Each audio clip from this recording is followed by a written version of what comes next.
ડાંગ જિલ્લામાં 311 હનુમાનજી મંદિરના નિર્માણના સંકલ્પને લઈને સુરતમાં ભવ્ય અભિવાદન સમારોહ યોજાયો હતો।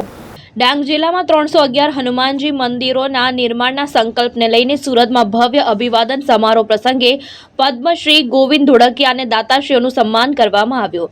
ડાંગના અંતરિયાળ ગામોમાં ભારતીય સંસ્કૃતિના જતન માટે હનુમાનજી મંદિર સાથે કોમ્યુનિટી હોલનું પણ નિર્માણ કરવામાં આવી રહ્યું છે।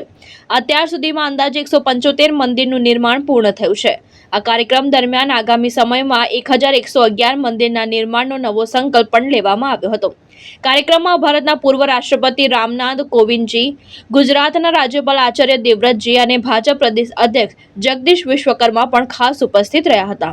ભગવાનની કૃપાથી આજે જે આપણે tribal area Dang ડિસ્ટ્રિક્ટમાં community hall સાથે શ્રી હનુમાનજી મંદિર બની રહ્યા છે, એને માટે આજે બધાને જેટલા સહયોગી દાતા હતા એના માન સન્માન માટેનો આ પ્રોગ્રામ આપણા મિત્રોએ ભાવનાથી ગોઠવ્યો હતો અને ખરેખર આ ભાવનાથી જેમ ગોઠવો તો કારણ કે આ ખાલી હનુમાનજી મંદિર નથી બની રહ્યા, એક સમાજ ઉત્થાનનું કામ છે અને સમાજ આજે કારણ કે જે મંદિરના દાતા હોય છે એ ગામ દત્તક લઈ લે છે, આખું ગામ ઉત્થાન થાય છે। આજે 300 મંદિરમાંથી 175 બન્યા, પણ એનું રિઝલ્ટ જોવો તો એમ લાગે કે આખી ડાંગ ડિસ્ટ્રિક્ટ નું જે 10 વર્ષ આપણી સાથે જલ્દી મળી ગયા હોય। એટલે આ કામ જે કોમ્યુનિટી હોલ યુઝ થાય છે એ આખા ગામને પેલા ગેધરિંગ થવાનું 10 માણસોને પણ સાથે બેસવાની જગ્યા જ નહોતી। આજે કોઈ પણ ગામમાં મંદિરની સાથે જે કોમ્યુનિટી હોલ બને છે એમાં 200-300 માણસો બેસી શકે છે। એટલે ભક્તિ ભાવ સાથે સાંસ્કૃતિક પ્રોગ્રામ અને હનુમાન ચાલીસા, વિદ્યાર્થીઓનું ભણવાનું આ બધું ખૂબ સારી રીતે ચાલી રહ્યું છે।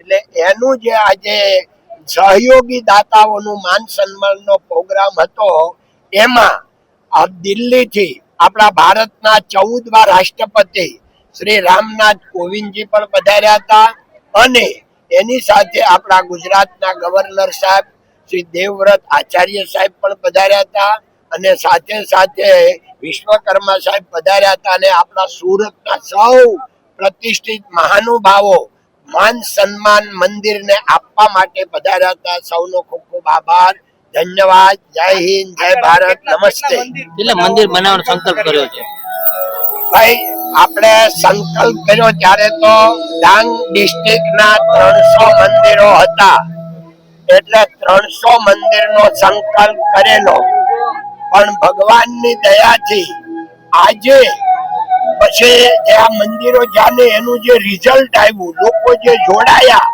એટલે હવે આખા ફેમિલીએ છેલ્લા 4 મહિનાથી ગડમથલ ચાલતું હતું, તો હવે બધા ફેમિલીએ નક્કી કર્યું છે કે હવે ડાંગ ડિસ્ટ્રિક્ટની બહાર નીકળી અને આપણે ટ્રાઇબલ એરિયામાં ગુજરાતમાં અને ભારતમાં આપણે 1111 મંદિર બનાવવાનો કોમ્યુનિટી હોલ સાથે સંકલ્પ લીધો છે। ધન્યવાદ। ભાવેશ ઉપાધ્યાય, દ્રષ્ટિકોણ ન્યૂઝ, સુરત।